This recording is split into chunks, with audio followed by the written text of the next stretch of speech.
FLM, wide open thinking, world-class work, and far-reaching results. Now with locations in Minneapolis, Columbus, Indianapolis, and Washington, D.C.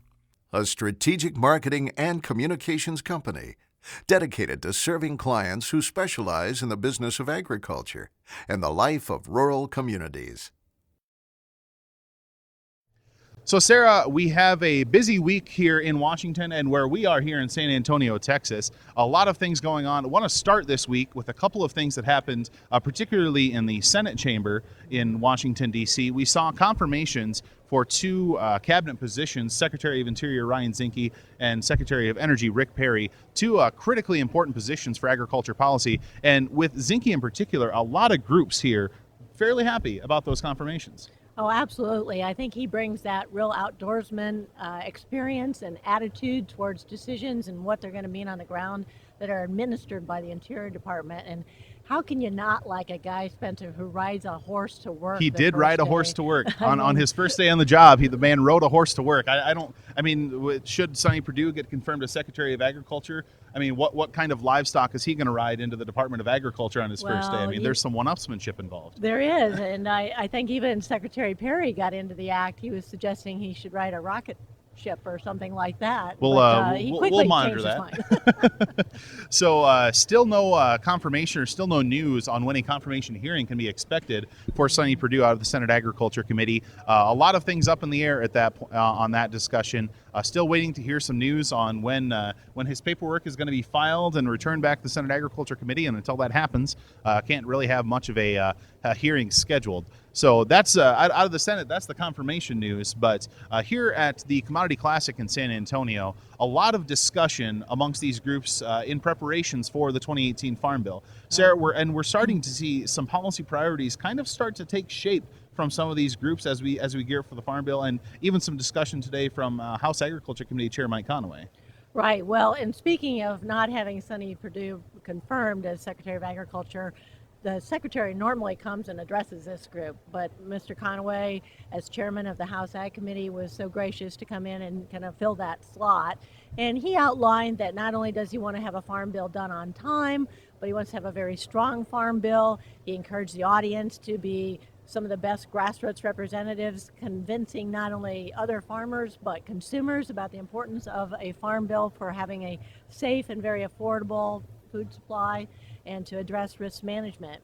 I think of all the things that he talked about today, you can really narrow them down to getting help for the cotton growers, fixing some of the disparities that we've seen with the Agricultural Risk Coverage Program, or ARC, and then addressing dairy and the margin protection program. Those are some of his top priorities, but as we all know, and as he outlined, if we want more money for some of these things, we're going to have to take it from someplace else.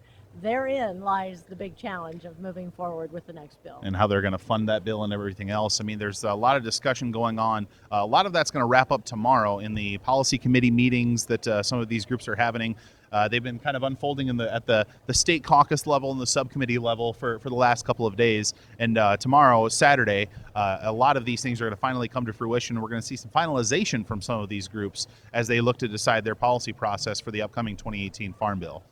And want to close this week with some discussions that has certainly been front of mind for a lot of groups here in San Antonio. Absolutely. On late Monday and into Tuesday, we saw some news on some movement potentially from the White House on the renewable fuel standard, and potentially looking at a change in the point of obligation on that front, and potentially a switch away from the refiners as it sits right now.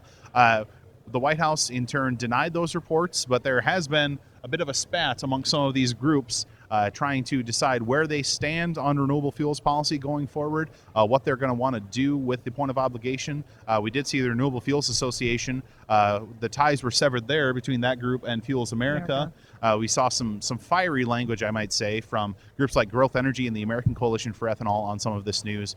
And so that's something we're probably going to be following here in the coming days and weeks. I don't see this story ending very quickly in my mind. Well, and it's coming up as a lot of people are looking at post-2022, when the authority then goes to EPA in terms of setting the volume levels. And I think that there's a real ramping up of the debate, especially in the House of Representatives. You know, we still have a lot of support for the RFS in the Senate, but on the House side, you've got a lot of voices, as we've written about this week, that are starting to push for having some sort of a new cap on production of ethanol. And we're going to stay tuned and watch that very closely. Yeah, I mean, there's a lot of momentum building in the House, as you mentioned, Sarah. Some groups that are saying that, or some members of Congress, excuse me, that are saying that, you know, this year or next year may be a good year to actually tackle that. Some of those people that have been in favor of RFS reform for some time may actually make a little bit more of a concerted push here into 2017. And Mr. Conaway said that too. He was advocating a 10%